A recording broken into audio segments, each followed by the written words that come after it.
NFU conference, did the positives outweigh the negatives, or is it all still about inheritance tax?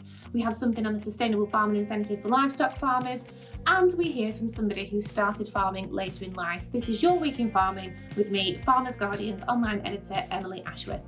Now let's start with the NFU conference. FG headed there on Tuesday with a little bit of hope.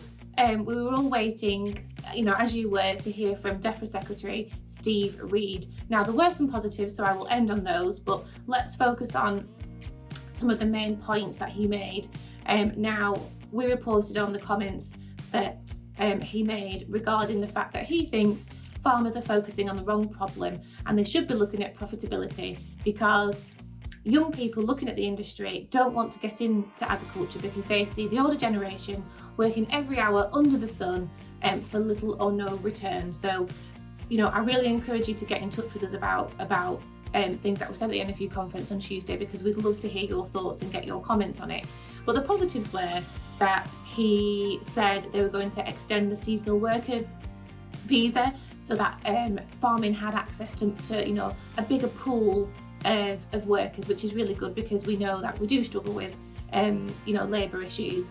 He also talked about public procurement. Now this is really, really interesting, really important as well, because we had comments the other week from the Prime Minister about the NHS, so it will be really interesting to follow this and see the plan, how they're going to make this happen, how they're going to make the connections and make that supply chain work. So we will be following up on that.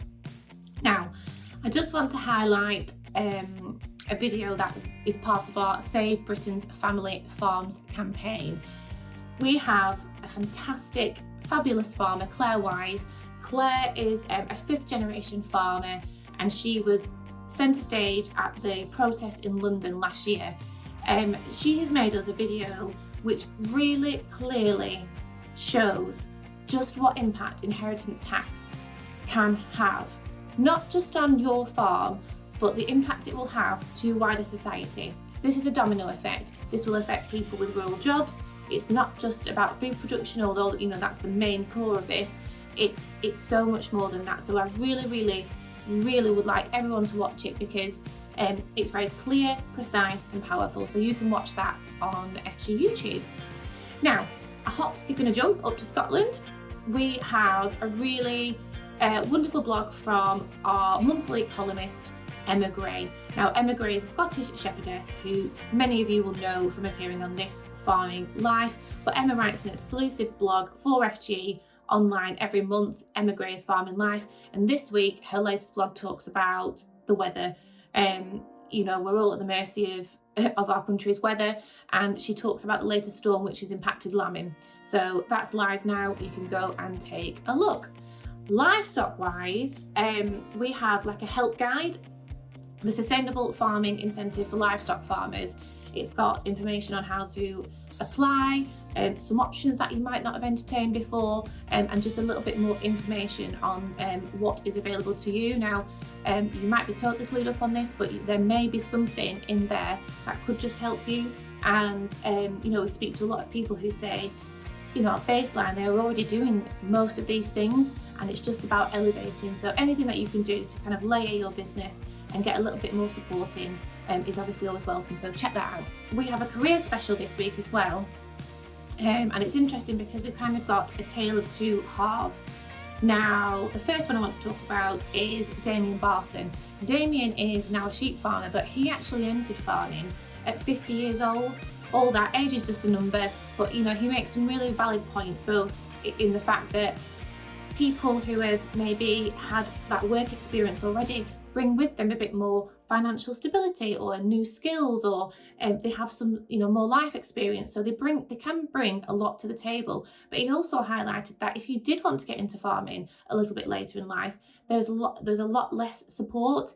And I love this idea, and I'm going to leave it with you, the community, to somehow sort this out. But he said, wouldn't it be a fantastic idea if there was an old farmers club as well as a young farmers club, so that you had that community network around you? So yeah, would love to hear what you think of that. And the other side is a young lady, a student at Plumpton College, Coco Jello. Now, she's just 19 years old, but at school she was actually deterred from pursuing a farming career. It was year 11. She went to visit Plumpton. She knew she wanted to do something to do with agriculture and found it. Went back to school. They said, you need to pursue something more academic. Now, we know that there is a perception of farming. We know that we struggle to attract people from, outside the industry. So what more can we do to kind of empower people in schools to be able to understand our industry more and understand the opportunities? Because Coco is now in her last year studying agriculture at Plumpton, and she has high hopes of becoming a farm vet. So let's give people the tools and the information and the inspiration to be able to look at our industry and say, yeah, I want to be a part of that, and I want you to be a part of that too.